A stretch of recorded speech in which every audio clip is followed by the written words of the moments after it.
Hi, this is Phil, and I'm here to tell you all about the Capes and Lunatics Patreon. Get early access to all of our interviews, including the monthly Chichester chats with writer and comic book legend D.G. Chichester, new episodes of classic Capes and Lunatics shows, including The Quantum Zone, This, That, or the Third, and many, many more specials, all completely uncensored. Access starts for $3 a month, full video when you pledge $5 a month. Check out the link in our show notes, or go to patreon.com/CapesandLunatics. Hope to see you there.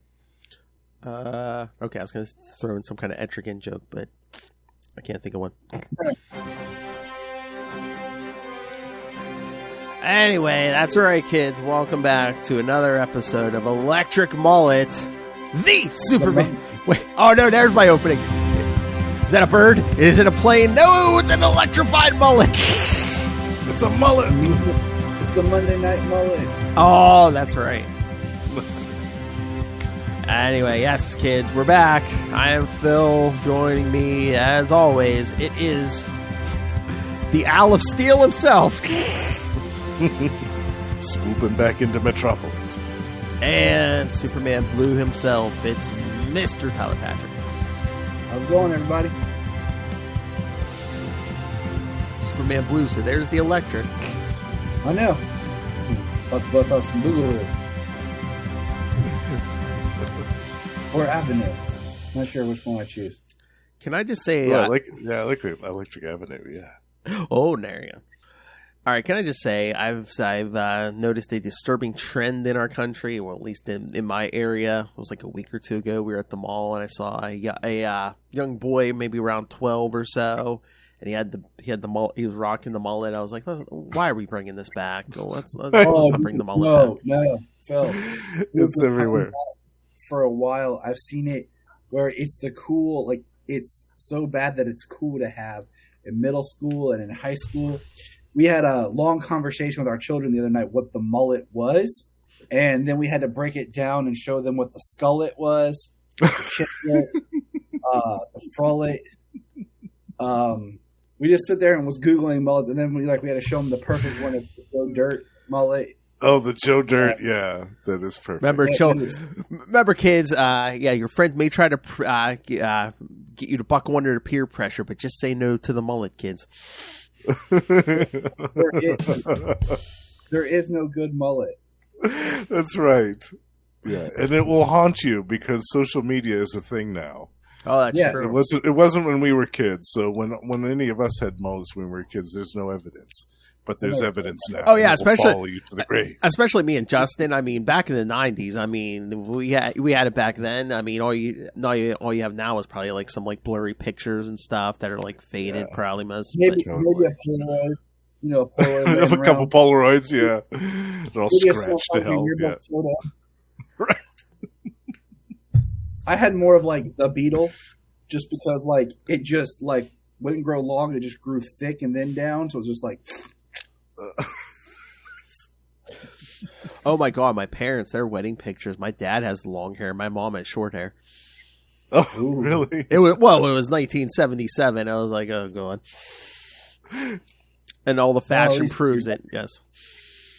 I mean, at least your dad didn't have the mullet. Yeah, no, it was like 70s hair. He's got that like brush, like just. Oh yeah, the mullet brush. Yeah, got to keep it tamed and under control. It just hit me. I swear, it's just like the suit he's wearing. I swear, the hair. I swear, he looked like one of the Bee Gees. I swear. Nice. Well, 77. That was huge. Yeah. I know. Yeah. Yeah. I mean, that's cool. Like the Bee Gees, you're like sweet. The mullet, you're like no. I have to find that picture to show you guys. Anyway, all right. Yeah, but I just wanted to say yes. Let's not bring back the mullet, kids. Come on. Yeah. Let's move forward, not backwards. Please. Yes, those who forget the past are doomed to repeat the bad hairstyles of their ancestors. That's right. Party in the front, and the business in the back. Now that's the reverse mullet. We'll not for that. If we can save one child from getting a bad mullet, this podcast will have been worth it. Absolutely. Please donate. All be worth it. As we walk down, find children who suffer from mullitis. And yes, that's a cause of awareness. We're causing awareness in the rural areas of Appalachia. Yep. Areas. Oh, there's Virginia, and Columbus. there's the T-shirt, just the picture of 90s Superman, probably like the one down there in the corner where it's just like, kids. Yeah. Superman had the mullet, so you didn't have to. Learn from his mistakes. Don't repeat them. You might have fought Doomsday, but you didn't. Don't wear a mullet. I died and escaped the afterlife, and all I got was this damn mullet.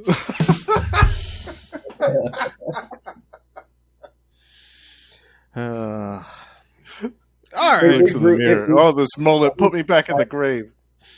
And it just like his hair grew to here, curled, but then the hair back here just kept going. Yeah. Oh my lord. All right. Should we jump to these issues? Yes. Yeah. All right, because yes, we're not even at the mullet yet. No, we're pretty far from it. Yeah, we got a ways to go. We're not electric yet either, but we'll get there. Oh yeah, the mullet's before the electric. Yeah. All right. Oh, I was setting episodes for next year. We're gonna have we're gonna get the Exiled next year. Good. Yeah, that's one of my favorites. Mm-hmm. Love that one. The Mongol, yeah.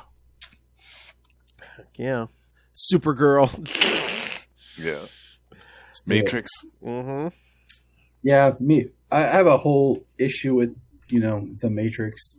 So yeah. No, kid, she did not go like this. Not that Matrix. Yeah. That's the good Matrix. Well, the first one anyway.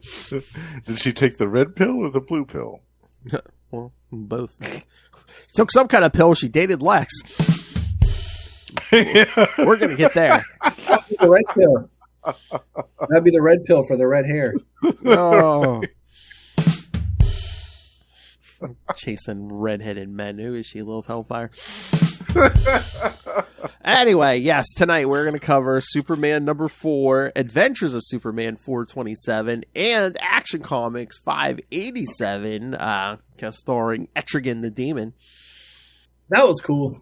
Yeah, love that one.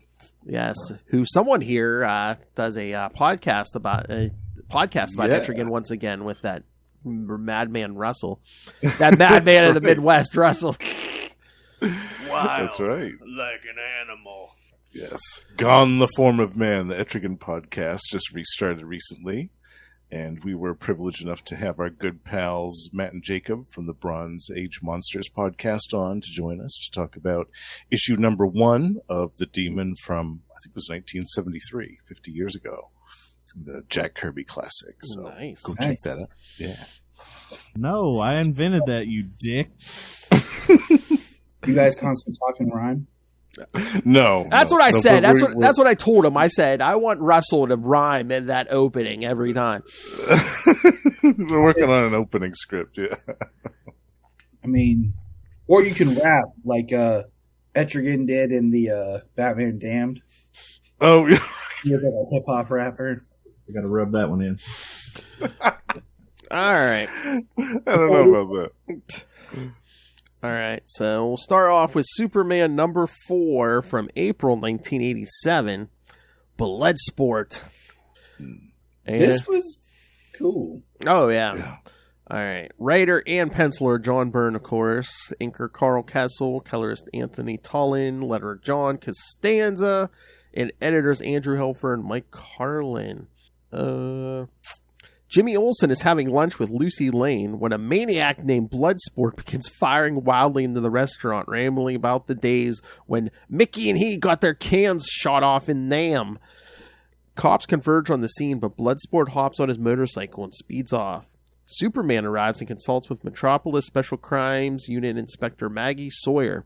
He uses his infrared vision to trace the heat signature from Bloodsport's bike. Superman tracks him to the Kenmore bowling alley and engages him.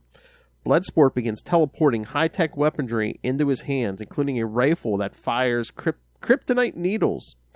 Bloodsport shoots and successfully wounds Superman with that specific gun to To his surprise, Jimmy Olsen arrives to try and help Superman out, but Bloodsport escapes. Superman is sent to a hospital's trauma center to undergo surgery with Dr. Sanchez, who ultimately is forced to give the Kryptonian a controlled exposure to the kryptonite bullet fragments themselves to allow him to complete the operation without Superman's superhuman resistance to injury interfering. Recovering quickly with his healing abilities, Superman knows that the only two people aware of kryptonite are Lex Luthor and Metallo. Since only the former would have the resources to create a criminal like Bloodsport, he is the logical mastermind behind the killer. Lex Luthor is indeed the one who hired Bloodsport to kill Superman, but he had not counted on Bloodsport's insanity. As the civilian casualty rate rises, Luthor sends his own armored team out to stop Bloodsport. Superman faces him again in the streets of Metropolis. He uses his heat vision to ionize the air around Bloodsport's hands, disrupting the teleportation wave that allows the Maniac to materialize his weapons. Luthor's team also arrives, prepared to take down Bloodsport. Bloodsport's brother, Michael Dubois, arrives. Although Bloodsport spoke as if he were in the Vietnam War, in truth it was his brother Michael, who served and lost his arms and legs. Michael calms his brother down. Bloodsport's rampage ends. All right, so thoughts? I felt this issue was pretty intense. I mean, oh yeah, It's pretty just heavy. from Yeah. the opening of like the massive amounts of bullets that are being shot, and on page 2, the first panel, the people just being hit. Mm-hmm. You know, Yeah. I mean, so like it's not graphic the way it's done, but it's still. And I mean, they do draw Bloodsport pretty much as just a crazed vet, you know, like looking. I do find it just kind of interesting how Jimmy's able to escape. You look at how those bullets are coming in, and he hits his watch. And I'm sorry, but I'm gonna call this like the douchiest Superman line ever. This better not be another flat tire, Jimmy. Like he's showing up. He doesn't smell. There's like he didn't hear anything. Yeah, he should have heard all those gunshots and screaming and stuff. Yeah. You know what I'm saying? There would be still people screaming and stuff going on when he shows up. Mhm. Then, like, you have, Better not be another flat tire, Jimmy. and then you go to page 4 and you look at the bottom 2 panels of just like the aftermath of the bodies inside Carnage. and Yeah. his face. And then it's like, it's so weird because this issue is so super serious, but then the whole how he's getting his weapons is so out there sci-fi. The teleportation stuff, right? Yeah, like his weapon systems doesn't quite line up with like his look. His looks look like he went into like a military surplus store, grabbed some stuff off the shelf. Yeah. Then he has these crazy high-tech weapons that just kind of off kilter the story. It's really, but then just how serious and dark his story is, where he's not even the one that was in the war. Like how fractured his psyche is, that, you know, it was his brother who went instead of him. Yeah. And just, I liked that twist because it meant that, you know, it's all this guilt that because he was a draft dodger. It was supposed to be him that went to Vietnam, and his brother went instead and got his arms and legs blown off. So he feels this enormous amount of shame and guilt about that, which essentially drives him crazy and turns him into Bloodsport in the first place. It's really cool. I love that twist at the end. it would have been interesting if like he was like going after, say, people he felt were responsible for it, like you know, government officials or whatever. He's just like shooting random people, so that means they see how much more he's just lost it. And I mean, considering that Bloodsport's one of those villains that you never really hear about, and then, you know, appeared recently in The Suicide Squad and hit. It's just kind of interesting to finally see his comic book origin debut here. Yeah. And it's so weird because it's like we get like another version of like Bloodsport like later on, who's basically like a white supremacist. But this version of Bloodsport, yeah, we don't see him again until Adventures of Superman 526 in 1995. Wow. Well, basically the two Bloodsports go at it. So yeah, wow. Yeah, they don't pick this back up till Byrne is long gone. That's crazy. And this is also interesting because the mass shootings and all that stuff back in this when this issue came out that wasn't near as regular an occurrence as it is now. Like, we have a mass shooting pretty much every day now in America, but that type of stuff we didn't see a whole lot of back in 1987.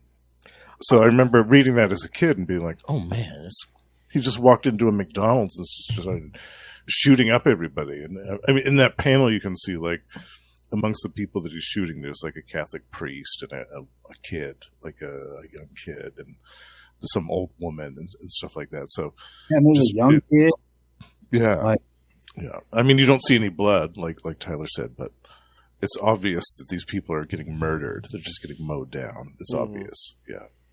So that was pretty heavy to read, at age 10 in a Superman comic book, all these people getting just mowed down. And the scene where Superman's like looking at the aftermath, the carnage, like in horror.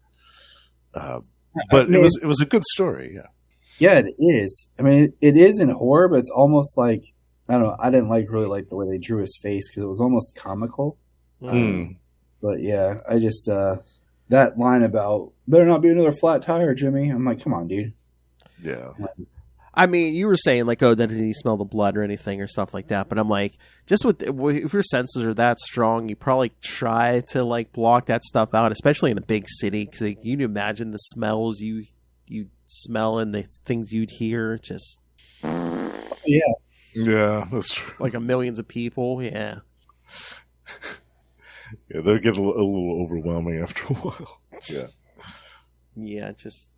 Well, I think it's just this is just something Superman just it's so, pardon the expression, so alien to Superman, just like the senseless violence and stuff, and yeah. And it really gets overshadowed. They kind of just like breeze over it real quick. But this is the first appearance of Maggie Sawyer. Oh, really? Oh, it is. No kidding. Yep. I didn't know that. For some reason, I thought she came about earlier than this. That's cool. Okay. Yeah. Interesting. I mean, it's not like, oh, hey, they met for the first time. They it's written by like, oh yeah, they've met before and stuff. But I think it kind of goes back to this idea that the Byrne era reboot is not as much of a reboot as you think. Mm-hmm. It's not as much as that clean reboot that you kind of were led to believe. Yeah, so. That's true. Yeah. As we see in the next issue, too, that we're going to talk about. I mean, pretty much what Byrne did is, basically, like, he wanted Superman to be the only survivor of Krypton. And, like they did with a lot of people, after Crisis, they depowered a lot of people. Like, Superman's not literally juggling planets anymore, That's my Superman, juggles planets on the weekend. Yeah, and coming out of Crisis, like, Wally West could only run, like, the speed of sound or something, yeah. Oh, yeah. Right. For some reason, I don't know. I don't know if they wanted to make it more grounded, but it was just. Eventually, that all gets turned back around. Yeah. I only like my Superman when he can fly out and blow out the star with like a poof. Just for fun. Just for funsies. He goes out and like blows out a star. So surprised. Just for fun. I'm surprised Byrne didn't have him start by just leaping. Like Grant Morrison did. He didn't want to take him back that far. Yeah, I think DC was probably like, no, that's a little. Probably like, that would have been a little much. That's unnecessary. We need him to fly, guys. Okay. No one will know what we're doing if we don't. Right. No. I believe he can fly. I'm done, R. Kelly. Whoa! No. Don't shower me with that. Oh, get your umbrella out. Oh, jeez. With the hat. Oh, damn. Oh, yeah, and Carl Kessel becomes the new regular inker with this issue, replacing Terry Austin. Yeah, I love his inks, too. I mean, Terry Austin and John Byrne are the dream team, but Carl Kessel's great, too. Mm-hmm. Mm-hmm. Oh, yeah, and then we got that whole thing with Lucy and Jimmy in the beginning. He's like, come on. Oh, right. Come on, just let me in. I know there's something shady going on at that airline you work for. She's like, we've been dating for 2 years. You're not just using me for my contacts, are you? No, I want to scoop Clark Kent and your sister.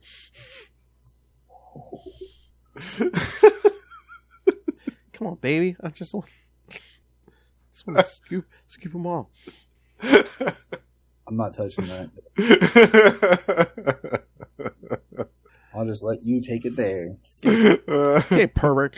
Anyway, so Lex, do you think he was just appalled at the body count, or was he just like, oh, this is getting too big. This is gonna end up getting traced back to me? Yeah, I think he was worried that eventually it was going to all go back to him. Yeah, and that's what. Because I was going to say he didn't seem like he cared about human life before this. So it's, Yeah, I think he wasn't expecting the sheer amount of death that happened. I thought I was just waiting for the line. You know how many of those people worked for me? Yeah. Now I have to hire more people. You're costing me money, Bloodsport.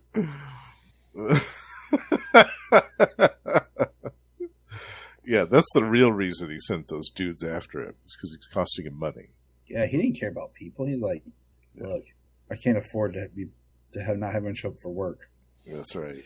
And I know it's Lex, but I'm like, he's sending guys out. It's like, yeah, shoot him with kryptonite. Instead of just like sitting there and be like, I got the kryptonite ring. Let me just go about my business, and knowing Superman can't physically touch me, No, that's not Lex's way though. Try flying under the radar. Yeah, no.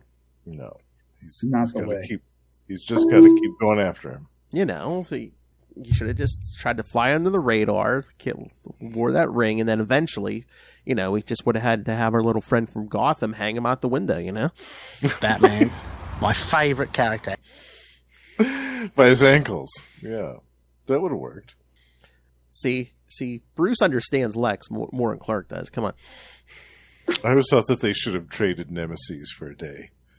Batman go after Lex and Clark go after Joker, and see how that works out. Just wait till early next year, Superman #9, the Joker comes to Metropolis.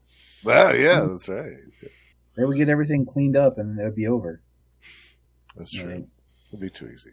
Superman would just like kill the Joker and be like, okay, I killed him just like I fought Doomsday. He was a threat. Had to end it. My bad. Vaporized his head with his heat vision. Bruce, how did you stop Doomsday prep time? Yeah. He stopped him the same way I would. Phantom Zone projector. Batman, my favorite character. Now Ray is tuned out. I always said Into that, the Dark Knight, all to do with Batman. How would you do it? Just put him in the Phantom Zone. Or before Doomsday could fly and all the stuff they added to him now, just throw him in space. Which just float around forever. Yep. Doomsday. That's what I said. Doomsday, that big bony plot device. Which one's next? Well, Bane was. Doomsday was the original plot device. Then there was Bane. Right. Yeah. Shortly after. And then technically, was there Parallax next? Yeah, I think so. Yeah.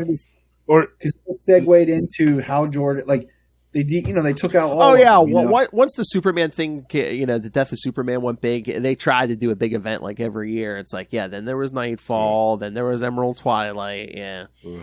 Armageddon 2001. Remember when I made you cover every issue of that, Will? Oh God, that's evil, Phil. That's evil. Yeah, that's right. Then she found some stooge to do all the dirty work for her, huh, Justin? Oh, there's still some things I won't touch though.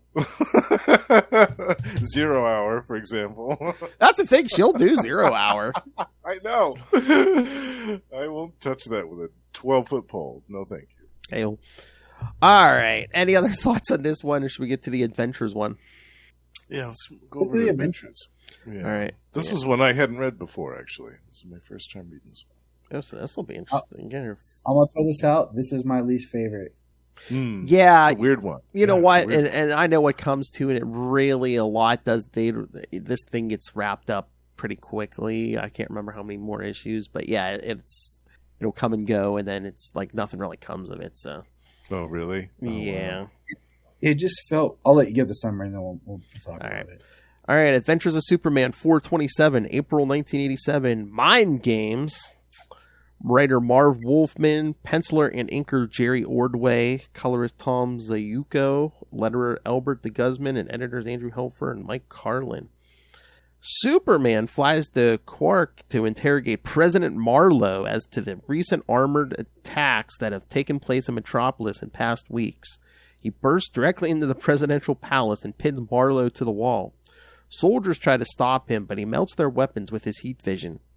Miles underground, two strange mutants named Piranha and Zahara of the Circle. Piranha and Zahara. Sounds like, did Elon Musk have 2 more kids? Fall out of that chair! Of the Circle, pay close attention to events transpiring above them. Piranha believes that Superman may be part of their chosen circle, and he establishes a mental connection with him.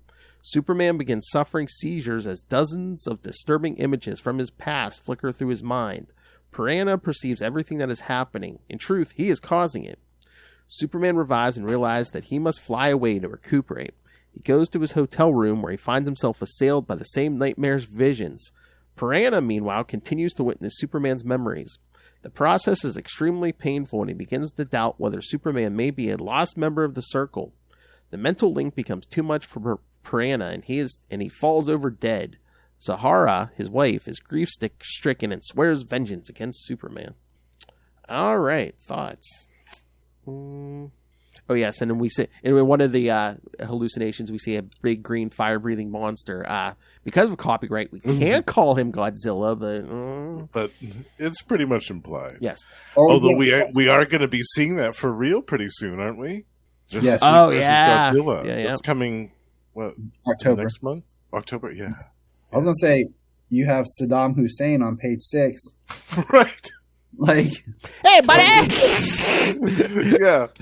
There's no beating around what that is supposed to be. Let's go bomb Canada, buddy!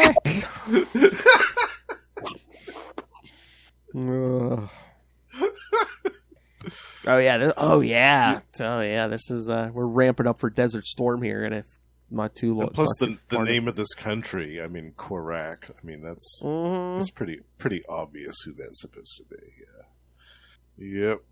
All I'm gonna say is like this. I feel like this issue. It works in like theory. Like there's the idea of someone getting in like this mutant thing. I feel like there's 2 stories going on that conflict. Like this whole mutant thing. I feel like is one storyline that could be explored, but then the whole other like with this guy's a whole with Saddam. You know, it's a whole nother story. I feel like it's 2 conflicting storylines that really aren't meshing for me. I agree with you, yeah. So I feel like there's this whole weird storyline of like these people in the sewer, you know, that I'm like, who are they? What's their story? Because I think it's neat. How did they get there? Like, why are they in Korak? Like, yeah. Like this psychic's causing Superman to have these crazed visions about his origin. Like that's some neat, cool stuff. But it's just not lining up for me. Was this the first appearance of Piranha and Zahara, or did they appear in a few issues before this? I'm trying to remember. Did they might have appeared in the shadows, but I think we're reading them in order and haven't seen them yet. So yeah, because I don't remember them appearing in any other stuff. So it would have been nice to have a little bit of explanation about, who these people were, how they got to Korak, what they're doing there, how they feel that they have a connection to Superman in the first place, because they just kind of leaped to that conclusion. Like, he's one of us. Like, why? Where? Yeah, why do you think that? Like, what makes you think that? Because he has powers? Like, there's so many other people on Earth with powers. What makes you think that? It's weird. It's very strange. Oh, and was anyone confused when he was hallucinating and then he's attacked by Lex Luthor, Bizarro, and Synapse? Or were you like, Synapse. Who the hell was Synapse? Well, we will see him in a future issue when he goes by the name Combator. But yeah, he's hallucinating a figure he hasn't faced yet. So Phil, that was weird too. Yeah. I think you lost me and Justin when you said, "Was anyone confused?" You didn't have to finish that sentence. We were just confused. Yeah. We were totally confused. Yeah. I don't know if scheduling or what was going on, but yeah, they had him imagine someone he's going to face in the future under a different name. So Synapse, yeah. This feels like you skipped issue 1 and you're reading issue 2. Yeah. mm-hmm. Yes. It feels like you were dropped in the middle of a story that had already started. Yeah. I almost feel like the mutant. I don't know. Like, it's like the mutant people should be a backup or something. I don't know. It just. Did not go. I wonder too if like the pacing is just weird on these adventures issues too, because it's like you're kind of like every month you have to drop between the 2 John Byrne issues. Maybe. And he's doing his own thing separately from Metropolis in these issues. Because like the first 2 we covered, it was Superman's fighting those machines in Metropolis, and then the next issue there's kind of a time jump, but you see what kind of happened because it was Emil Hamilton like doing the flashback thing. So right. That one was cool. Yeah, I liked that one. Yeah, but I'm wondering. The art in this is great. I mean, the art's great. I can't fault any of that. I think it all looks excellent. Oh, yeah, Jerry Ordway, yeah. Yeah. I mean, Prana looks good. Zahara looks good. The weird sequences when they were messing with Superman's mind, and it was like... I really liked how, like, the image was shifting, where it was both... you would see both of Clark's parents, and then kind of in between the image, you would see the real... who it was, Prana and Zahara, like behind the illusion. That was really cool. I liked that effect. That was visually very impressive. Just that cover of Superman like holding a tank over his head. Yeah. I like the idea of him going to Korak and being like, why are you messing with Metropolis? Why are you doing this stuff? I mean, I trace these weapons to you. What's your problem? I like that. And I feel like that could have been its own, that could have been like the main story of this issue, and I would have liked it more. Yeah, we could have, kind of did, they did that whole story without the mutants, where it's basically like, how much do I do? Because they even did do that little, like, the little, text boxes at the beginning where it's like, he could, he could conquer, but he has the wisdom not to, want to take over the world and stuff. Yeah. And in that, if they had done it that way, then they could have introduced these mutants as like a subplot in the background, and then set it up for the next issue where they actually start messing with Superman. Yeah, because didn't they say like their people gave Marlowe those weapons, like the giant machines and stuff? Yeah. The circle, yeah. So now you're making too much sense as a writer, man. You got to calm down. You got to, realize that they're like, hey, just throw it on a Superman story. That'd be cool. And I love like this early era, because it's like we haven't built out the Rogues Gallery yet. Like we haven't even gotten the Brainiac yet or anything. So it's like anytime Brainiac, something happens, he's like, "Is this Lex? Is this Lex?" I mean, what else? Who else was it? I mean, yeah. I mean, if it's something sophisticated enough, it's like, well, I guess it's probably Lex. Yeah. Yeah, Synapse. That's so funny. I was wondering who that was. I was like, who the hell is Synapse? I don't remember this guy. I know, it's funny too. He knows his name. It's like, wait a minute. It just really makes you feel like, are we missing something with something? Yeah, published out of turn. I know. I was pretty sure, and I was like, let me look at the notes and double check this. So I'm pretty sure he hasn't encountered this guy yet. Yes. Yeah.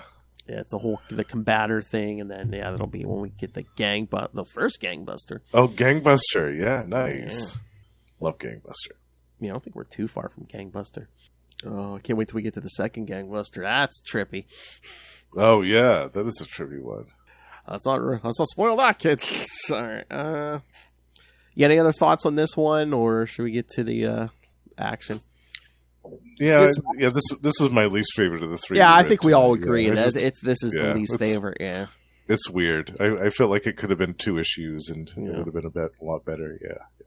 I don't know which one's my favorite. I kind of lean towards the Bloodsport one as my favorite, just because I felt like it had that serious and that heart to it. Even though like I had a few things like, but this one's cool. Yeah. And was there a Action Comics 587? I can't remember. It's like it didn't happen. That joke will make sense in a few minutes, kids. Well, I was like,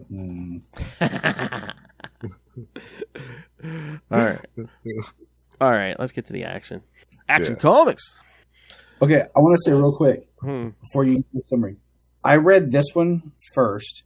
Okay, no, I read this one second, and just opening the first page and glancing at it, it almost looked like I missed something when I went to the next one. Like when I started the next issue, because that looks like it could be Lucy and Jimmy. I was like, wait, was that supposed to be Lucy and Jimmy back last? I was like, Lucy got a better hairline than that fool.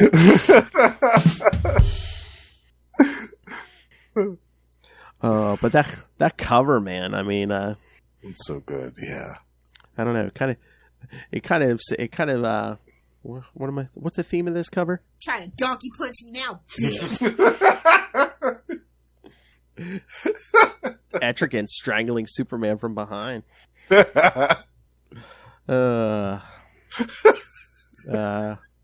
that chicken. I'm telling you, you know what? Before the month is out, I believe I'm going to do an episode where it's me and Lilith Hellfire drops, or as I'm going to say, Lilith AI. Yes, Lilith AI. I like that. Before her return, I think I'm going to do an episode just me and the drops. I think it's going to be that Daredevil episode, Justin. I think it's going to, Oh, really? I think so. I think it's good. Yeah. I'm gonna say that'd be hilarious. Like,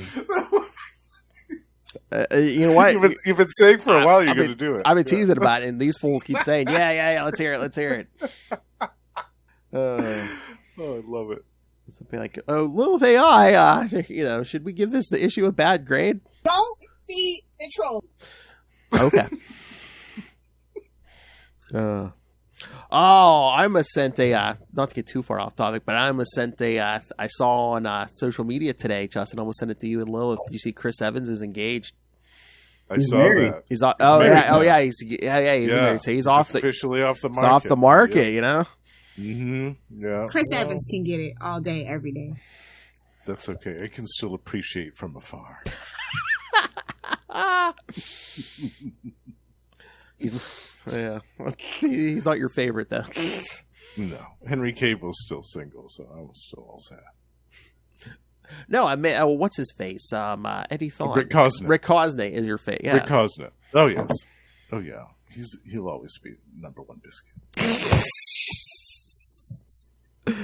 My favorite biscuit. All right. Adventures of Superman, 587, April 1987. Cityscape. Writer and penciler John Byrne, get those shekels. Inker Dick Giordano, colorist Tom Zayuko, letterer John Costanza, and editors Andrew Helfer and Mike Carlin. Jason Blood and his friends are brought to an antique store by Glenda Mark, who introduces Jason to the shop owner, Mr. Jank. Intrigued, Glenda examines a new item of a miniature cityscape, but upon opening it, she is stabbed in the arm by a sharp protrusion that shoots out. She immediately turns and she says, "You better buy me dinner first." She immediately turns into unearthly white tower, which expands at an alarming rate. More blades reach out from the growing tower to penetrate Harry and Randu, infecting them as well. Jason dodges the blades while reciting a spell to unleash the demon, who looks for a way to disable the towers, which continue to incorporate more victims, spreading exponentially. Meanwhile, while returning from a Soviet space station, what is this, Superman 4? yes. It's 1987. Actually, yeah, that tracks. Yes. Superman notices the unusual structures bursting up from within Gotham City. Boy, modern comics would never let us get away with no appearance of Batman. It's like, we're in Gotham. Where's Batman, my favorite character. Recognizing them as a threat, the Man of Steel instinctively tries to smash them with brute force. Etrigan attacks Superman and stay his attack, which Superman mistakes as hostility. The two battle each other until Etrigan manages to point out that the buildings are living things and the ones he struck are actually bleeding. Horrified that he may have harmed innocent victims, Superman asks Etrigan how they can stop this. The demon uses the Tempest Frangit spell to send Superman back in time to undo the unstoppable magic at the source. Superman finds himself in England, 1162 AD, where Etrigan appears before him in a vision, explaining that he cannot enter his own timeline and that Superman must seek out Jason Blood. Superman soon enters a village suffering from the plague and is directed to Blood's home. Blood welcomes the stranger, who he expected to show up after sensing a magical disturbance. However, he is surprised to hear that the stranger knows of Merlin's demon and swiftly leads Superman to the Pool of Knowledge. The waters founded by Merlin himself reveal traces of black magic 200 leagues away. A journey Blood feared would take days becomes a short flight for Superman, who drops Blood upon request as they reach a small hovel. As Blood plummets downward, he begins his recitation, and it is Etrigan who crashes through the roof. An old man and his granddaughter jump in fright, but the young girl foolishly acknowledges the creature by name, and Etrigan hurls the girl into a wall. Superman is just as shocked as her grandfather until the girl reveals herself to be Morgan Le Fay. The evil sorceress wastes no time snaring the two interlopers in a stone cage before forcing the old man to finish his work on the delicate cityscape he's been crafting. Superman breaks free from the cage and rushes to interrupt the sinister enchantment on the ornament, which Etrigan warns could cost him his life. Back in the 20th century Gotham, Glenda examines the ornate cityscape and opens it up, a little disappointed to find nothing inside. Jason points out another artifact that would suit her better, which she takes to the counter. Harry looks out the window with excitement to see Superman fly over the city, with only Jason knowing how the Man of Steel altered the course of history and saved them all. Okay, Tyler, you don't have this problem, but Justin, I'm always trying to keep it straight in my head. I'm like, okay, who did this? Okay, it was DC Morgan Le Fay, not Marvel Morgan Le Fay. Right? Yeah, they're very different. Yeah, they're very different. I don't love those public domain mythology characters. I know. Right. Only one got down. That mask, she's a very wrinkled up old woman. Yeah, she doesn't look nearly as exotic or as alluring as the Marvel Morgan Le Fay. Yeah, this one didn't get the grab the attention of Dr. Doom. No, sir. No. All right, thoughts. I love this one. Yeah, this one was great. I mean, obviously, being a Demon fan, this one appealed to me. But it was great to see Morgan Le Fay again. It was cool. The whole concept was cool of turning people into this living crystalline tower. I thought it was really kind of cool. Yeah. I thought it was interesting because they looked almost Kryptonian when I was first reading it. I was like, is this a Kryptonian artifact? Because, when she touches it, it looks like, is this going to be tying into Kandor or something? Yeah. And what was the plot? The plot was to turn everyone into buildings? Wow. I mean, I guess it's a way of making cheap lumber. Sure, well. Build a city quickly with its own residents. She kind of wants to be alone, so there you go. If everybody's buildings, then she's got a wish. I just think it was kind of just Superman and the Demon fighting, and neither of them are really paying attention or listening to each other. You're just like, come on, guys. Classic superhero fight, definitely. And we get a good dose of Superman getting blasted with the Demon Flame, which can actually do some damage to him because it's a magical attack. Yep. So I do like he's like, I'm just going to throw Superman in time. Yeah. So. That was cool. So I'm trying to remember if he knew pre-crisis, but this is where, at least post-crisis, Superman learns that Jason Blood is the host for Etrigan. Yeah, I can't remember if they met in the 70s. I know in Etrigan and Batman teamed up a bunch of times in the 70s. Batman, and my favorite character. He even appeared in as a backup in Detective Comics for a while. Yeah. But I can't remember if Superman and the Demon ever met in the 70s. I don't think so. I feel like this was their first meeting.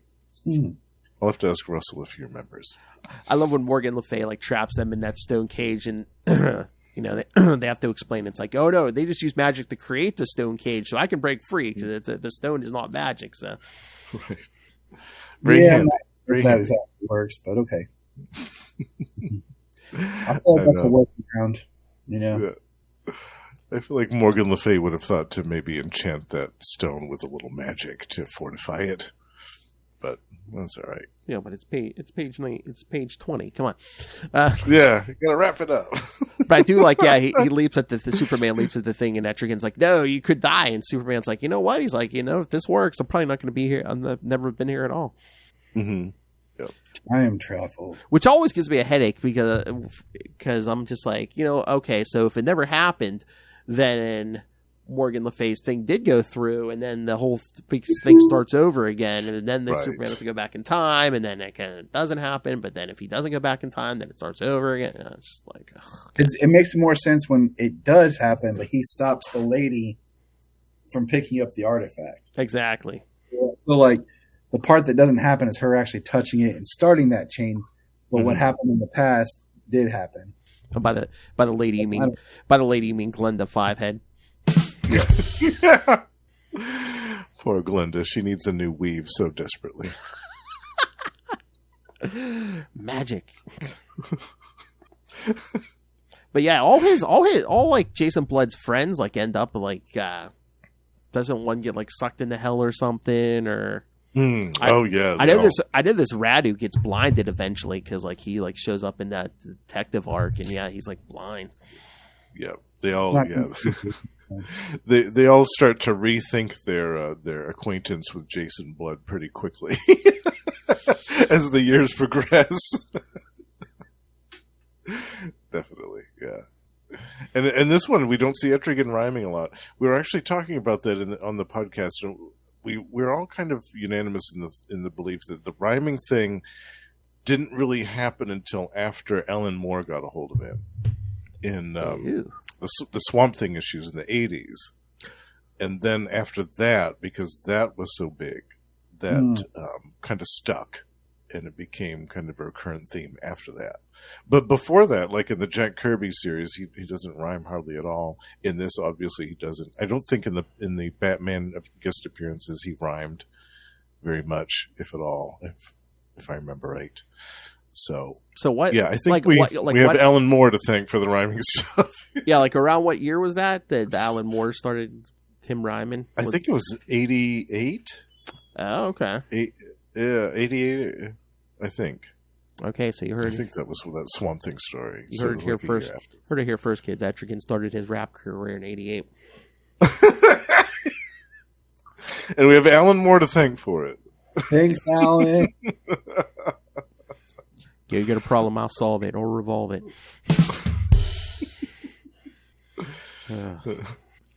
There's an album cover.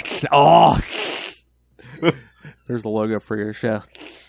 Etrigan on a rap cover. Come on. Yeah, I love it.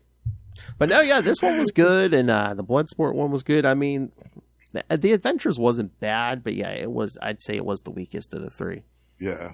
It was just weird. It was, in contrast to the other two issues, it was just very strange, and it didn't hit the same way. Yeah.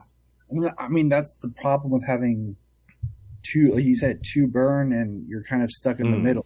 You're trying to carve out your own thing, but it's still just not, it's not flowing, I don't know. Yeah, because again, it seems weird because it's like, yeah, each book is supposed to flow into the other every month, but it's like, it seems like Marv Wolfman's trying to do his own thing.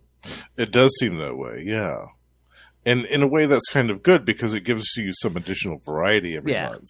You don't have the same thing. Like with John Byrne doing 2 books, there's the risk of it being a lot of repetition. But thankfully that doesn't happen either because in Action Comics we have the team-up formula. So there's a nice variety here with these comics every month. Yeah. Well, I think the thing is like the pacing too is so weird because it's like Byrne like moves stuff along from month to month to do something different, and it seems like Marv wants to like stay with that quirky stuff and right. Yeah, it does seem that way. Yeah, the editors must have had a hell of a time trying to wrangle this stuff, and this is back when it was just 3 books. Then they kept adding some more to it. They're like. Because that wasn't complicated enough. Let's add some more books to this group. Yeah, but at least by the time you get to 4 books a month, at least you get triangle numbers. Yes. Yeah, and the editors had a lot of assistants. I noticed that. Well, again, it's like... the assistant editors were multiplying. Yeah, I mean, they don't do it anymore, but like back then, it's like all the... like I think they did it at Marvel and DC, where it's like, when they had like these multiple books a month with like different creative teams, the creative teams would get together and like plot out the year. Yes. You'd hear about those meetings. Oh, yeah. About this and everything. Yeah. Oh, I wish I could have been a fly on the wall in some of those meetings. I would have loved to hear yeah. some of the ideas that were tossed around. That's what I said, because like when we talked, I want to hear the ones that were never used. Yeah, me too. Well, I think there was some gold in there. I think the big Superman one is like when they did the Death of Superman originally, they were going to do the wedding then. And then I guess, they're like, well, Lois and Clark's, the TV shows come in and we don't want them married right away. So it's like, I forget who they said. Was it Dan Jurgens or one of them was just like, well, why don't we kill him? My thing is, evading me who said it, because this person always said it. Like every time they did these meetings, they were like, what should we do with Superman? He's like, why don't we kill him? And they're like, but this time they were like, yes, let's do it. Yes, let's do it. My thing is, when did lining the comics up with what's going on in another medium ever work? No. And, I mean, again, they do that now, especially Marvel, where it's like they make they do it now, but I feel like it never really works. No, it doesn't. No, it doesn't. No, it doesn't. When they did the rebirth of Supergirl, they changed it to be like more like the show, bringing in the secondary characters of the Danvers, changed her costume and all that. And the CW show, yeah. And then they try to change the Flash costume to make it a little bit more like it was in the TV show. But then the TV show changed the costume, and it just, they've tried during the latter part of the New 52, they try to change Aquaman to resemble more like a Jason Momoa look. Yes. And it never works because by the time you change the print and the style, it's changing again. Like it doesn't work. You can never keep up with it. Yeah. I mean, and I literally talked to a guy who had like a comic shop until like the pandemic hit and stuff. And he said like all those Marvel movies like Black Panther and like Endgame and stuff. He's like, we didn't get any kind of bump in sales on any of those books when those movies were out. Yeah.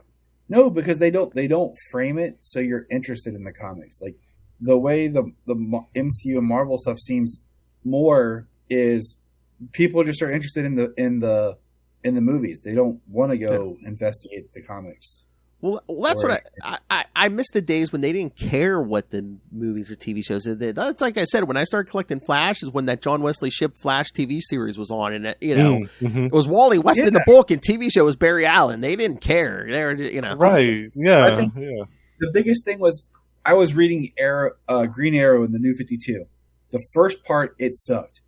Then Jeff Lemire came in, and it was awesome. I mean, it is really good. I highly recommend his run in the New 52. But then they get the same people. It was Guggenheim who was doing the show. That all of a sudden they put them on the Green Arrow book, and they made Green Arrow into. Oh yeah.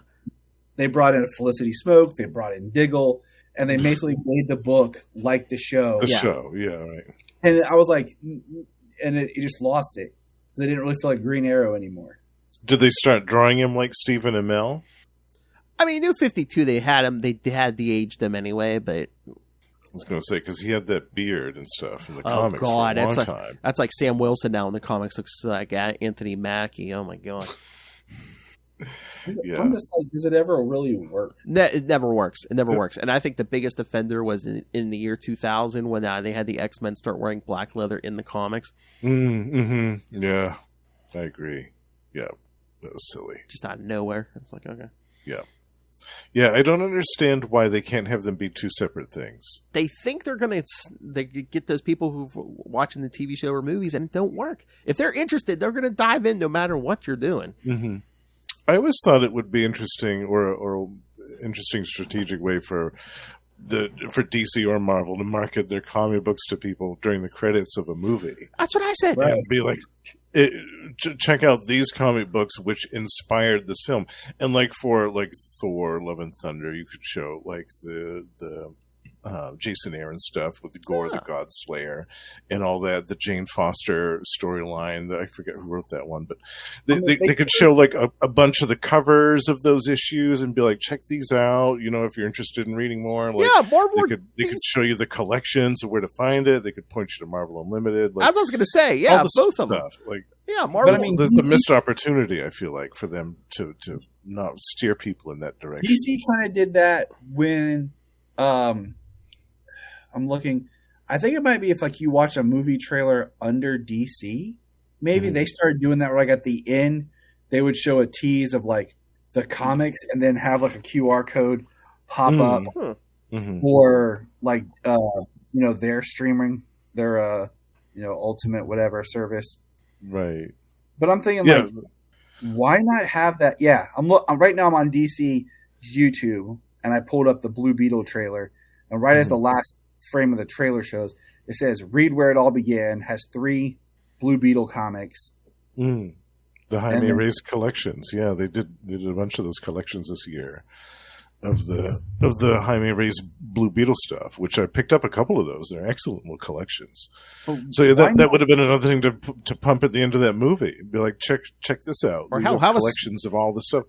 Have a spinner rack at the theater. Yeah, why not frame it in the theater, like at the end of the movie that you're watching? Help promote the books, the comics, like. Yeah, I agree. That should happen. Because and like Phil said, have a spinner rack at the movie theater. Yeah. Have a table set up with the trade paperbacks, like where you can. It would be an easy way for the movie theater to make a bunch of money too. I mean, do something. Because it's like the people who create the comics aren't making money off those movies. Right. I mean, my thing is, if nothing else, if you're going to push a product, you can easily have something like if you're going to send. Okay, if you're sending out, let's say. We'll use Flash. When Flash came out, they sent out cups, popcorn buckets, and all that to theaters. Have a QR code printed on it. Yeah.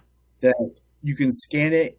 Maybe it brings up a menu or something that has the books that inspired it. You can go to Amazon to buy it, or look for your comic shop, or it takes you to DC Universe.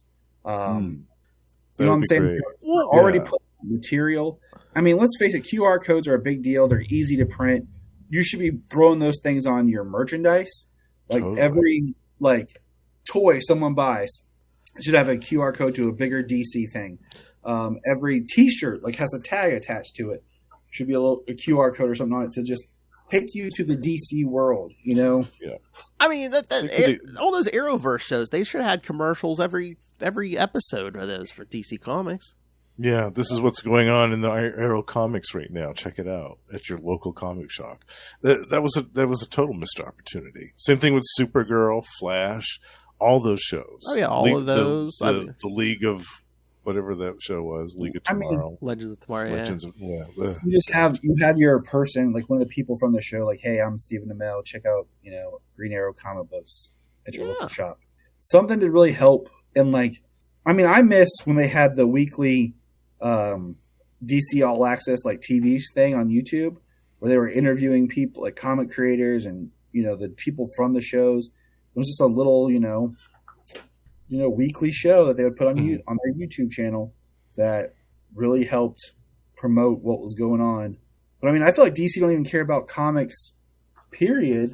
Like if it's in the store, because if you go to their website, used to their homepage had stuff that was coming to the store, new this week.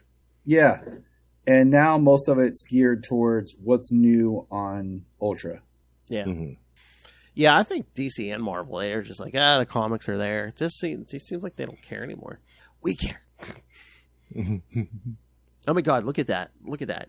Tyler's picture's right next to Superman Blue. Look at that! Look at that! I can hardly tell the difference. Sure. All right. Any other thoughts?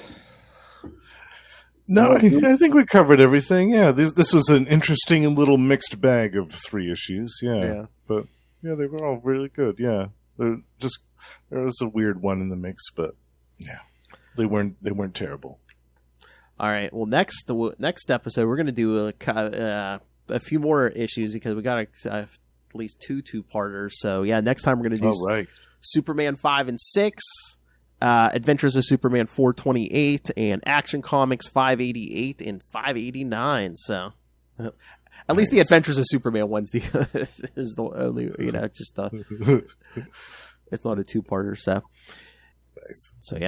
So a little bigger next time. So all right, we got the mummy next time. Yes, right? The giant mummy. Oh yeah, mummy with the mullet mummy on Monday. Oh, monstrous. I love it. And then the Action comics, I believe the first one is Hawkman and Hawkgirl, and then the second one is the Green Lantern Corps. Sweet. All right, so so send us your thoughts on this week's, next week's. Send them all, kids. Email us, CapesandLunatics@gmail.com, or call the voicemail 614-382-2737. That's 614-38-CAPES. And remember, you can find all things Capes and Lunatics, episodes, social media, merchandise, that link to the Patreon. Remember, you can find all Lilith Hellfire, all her drunken thoughts on Heroes Reborn from Marvel in the 90s, and the new episode is up now where Tyler and I review Mystery Men, the 1999 movie. I'm looking forward to that. I love that movie. Actually, I already got some nice feedback on that from, Batman's #1 fan. He really liked that episode. Batman, nice. my favorite character. That's right. So join the Nice. join the Patreon Elite with Justin, Ray, Russell, and Yes. Moz Manzor. But find everything all in one place. That's tubespace.io/CapesandLunatics Podcast Network. That's tubespace.io/CapesandLunatics Podcast Network. All right. Tyler, if people want more Superman from you, where can they find that? Find us on the Krypton Report podcast, anywhere your podcasts are, anywhere on social media. We just recorded a special episode that'll be out the end of this week, which this is live. So, this Saturday for Batman Day, we recorded already our special Batman Day episode. Nice. It was a blast. So, check that out on Saturday. Cool. Batman Day. Is that this Saturday? Yeah. Yeah. Oh, I'm going to have to remind Ray constantly on Saturday. Batman, I was my gonna do- favorite character. There were some theaters that were doing the Nolan Trilogy Marathon, Oh. but you had to buy individual tickets for, and we were going to go and do it, but they put it in the smallest room, Oh, No. yeah. and they weren't going to start till 3 in the afternoon or 4. And I'm like, me and my friend were looking we'll be there till midnight. Mhm. Yeah. I'm like, Wow. you're starting this at 10 a.m. You know, Do the two Keaton Batman? Do the two Keaton Batmans? He was just in Flash, or do Mask of the. See, that was last year. Mask of the Phantasm. I want Mask of the Phantasm for the anniversary because I never saw it in the theater. I want to see it in the theater. That was last year at Cinemark here. They did Mask of the Phantasm Oh. and the two Keaton Batmans, Yeah. and Oh. I just don't know why. I was hoping that this year would be the two Schumachers, and then next year would be the Nolan trilogy. So they're kind of Consecutive. Yeah. Yeah. Mm. But I'm just kind of but it was a different theater chain this year that's doing it. I'm like, I don't know why they're not doing it as a Fathom event thing. DC touch on with that and deals so, and deals.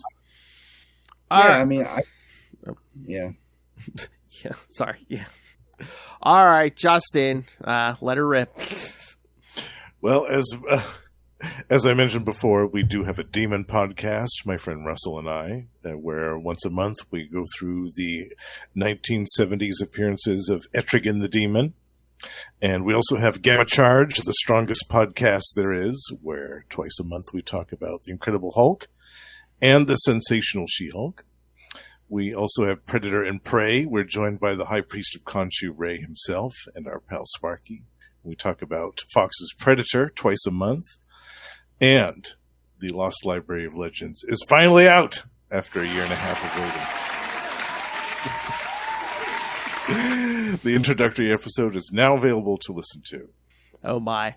And don't forget, once a month at the end of every month, we are the Batman podcast. That's right. And Marvel Tales. Marvel Tales Phil every once a week. Yes. Yes. Can't forget those. All right. Oh yeah. Hold on. Well, that escalated quickly. Scream at! The Lost Library of Legends escalated quickly after a year and a half. All right, kids. Thank you for joining us. Let's keep it mullet. Again, you're going to get another mixed bag next week, but a bigger bag.